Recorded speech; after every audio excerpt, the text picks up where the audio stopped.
नमस्कार। The public में आपका स्वागत। न्यूज़ और अपडेट्स के साथ मैं हूं राम प्रकाश राय। खबरों की शुरुआत किसानों के साथ। किसान आंदोलन के 380 दिन बाद किसान अब घर लौट रहे हैं। दिल्ली के किसानों की घर वापसी दिल्ली से शुरू हो चुकी है। दिल्ली के सिंधु बॉर्डर से पंजाब अपने घर वापसी पर किसान फतेह मार्च निकाल रहे हैं। पुरानी परंपराओं के ही हिसाब से ये फतेह मार्च की अगुवाई जो है वो गुरु ग्रंथ साहिब के साथ पंज प्यारे कर रहे हैं। आपको बताते चले कि पुराने समय में पंजाब के राजा महाराजा युद्ध जीतने के बाद इसी तरह से अपने सैनिकों के साथ घर वापसी किया करते थे। अगली खबर फतेह मार्च को लेकर के ही। फतेह मार्च निकाल कर घर वापस आ रहे पंजाब के किसानों का रास्ते में जगह जगह स्वागत हो रहा है। कई जगह पर इनके भव्य स्वागत की तैयारी है। फतेह मार्च में महाराजाओं की तरह किसानों के आगे घोड़ा गाड़ियां और किसान सेना का बड़ा काफिला चल रहा है। रास्ते में जगह जगह पर लंगर भी लगाए गए हैं। अगली खबर सिंधु बॉर्डर से। सिंघू बॉर्डर पर अब कोई स्टेज नहीं है। किसानों के यहां से रवाना होने से पहले पंडाल से ही सरबत दा भला की अरदास की गई। गुरु ग्रंथ साहिब की अगुवाई में रवाना होने वाले फतेह मार्च पर फूलों की वर्षा की गई। 26 जनवरी के बाद ये पहला मौका है जब इतनी बड़ी संख्या में ट्रैक्टर्स सड़कों पर दिखे। अगली खबर किसानों के घर वापसी की ही। गाजीपुर और टिकरी बॉर्डर से। जो बहादुरगढ़ के पास टिकरी बॉर्डर है और गाजीपुर बॉर्डर, दोनों ही जगह से किसानों का घर वापसी किसानों की शुरू हो चुकी है। गाजीपुर बॉर्डर पर किसान नेता राकेश टिकैत ने किसानों को हरी झंडी दिखा करके और यहां से घर वापसी के लिए रवाना किया।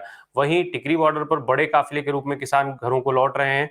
हरियाणा पुलिस ने इसको लेकर के बाकायदा अलर्ट जारी किया हुआ है। कई मार्गों पर डाइवर्जन लगा हुआ है। इन किसानों के भी भव्य स्वागत की तैयारी है। दोपहर का लंगर रास्ते में पड़ने वाले टोल प्लाजा, तो शाम का लंगर बठिंडा में होगा। अगली खबर हेलीकॉप्टर दुर्घटना में हुए शहीदों की।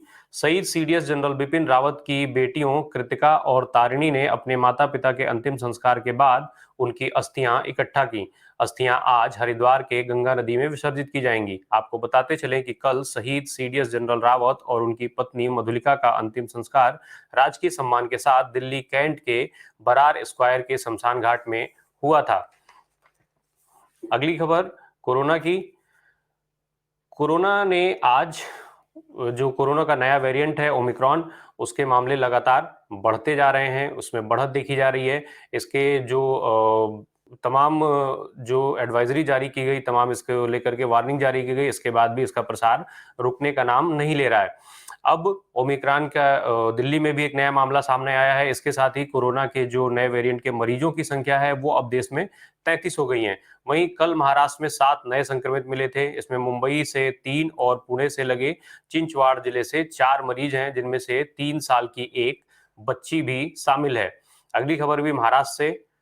देश में सबसे ज्यादा ओमिक्रॉन मरीज महाराष्ट्र में ही हैं। यहां संक्रमितों की संख्या अब बढ़कर 17 हो गई है। अभी भी 30 से ज्यादा संदिग्ध मरीजों की जीनोम सीक्वेंसिंग रिपोर्ट आनी बाकी है। ओमिक्रॉन के बढ़ते संक्रमण के खतरों को देखते हुए मुंबई में 2 दिनों के लिए धारा 144 लगा दी गई है। ये आदेश शनिवार से शुरू होकर के सोमवार सुबह 6 बजे तक लागू रहेंगे।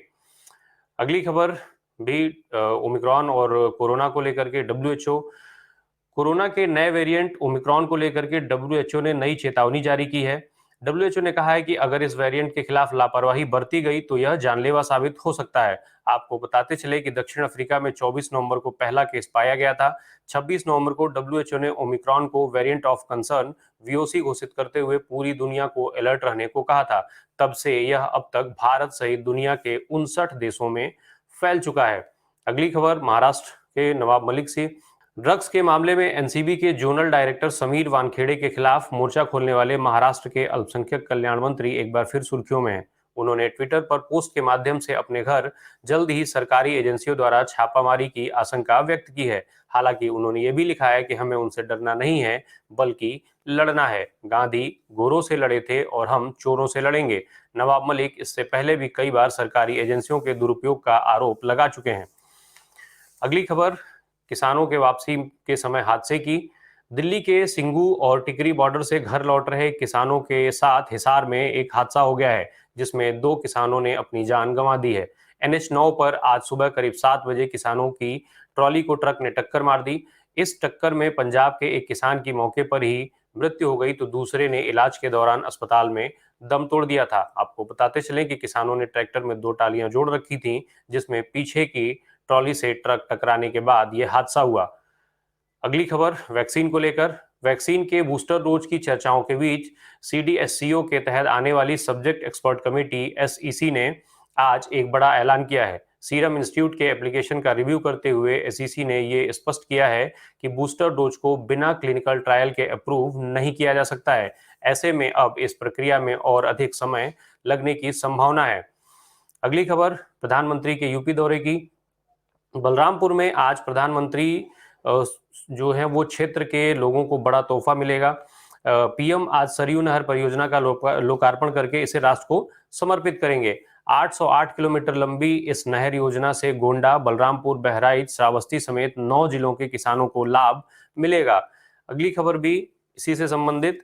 43 साल से प्रतीक्षारत सरयू नहर परियोजना के लोकार्पण के साथ ही इस पर राजनीति शुरू हो गई है। उत्तर प्रदेश के पूर्व मुख्यमंत्री और समाजवादी पार्टी के मुखिया अखिलेश यादव ने ट्वीट कर कहा कि सपा सरकार के समय ही सरयू नहर परियोजना का 3/4 काम पूरा हो गया था। बचे काम करने में भाजपा सरकार ने 5 साल लगा दिए। अगली खबर भी यूपी सरकार की। यूपी सरकार की जो बहुप्रतीक्षित योजना है उत्तर प्रदेश योगी सरकार की, आगामी 20 दिसंबर को निःशुल्क टैबलेट और स्मार्टफोन का वितरण करेगी। तकनीकी चिकित्सा और व्यावसायिक शिक्षा के जो विद्यार्थी हैं उनको सरकार मुफ्त में टैबलेट देगी, तो वहीं जो उच्च शिक्षा के विद्यार्थी हैं, जो यूजी और पीजी के विद्यार्थी हैं, उनको सरकार स्मार्टफोन उपलब्ध कराएगी। इन उपकरणों की सप्लाई सैमसंग, एसर और लावा जैसी बड़ी कंपनियां करेंगी। आज के इस अंक में इतना ही। धन्यवाद।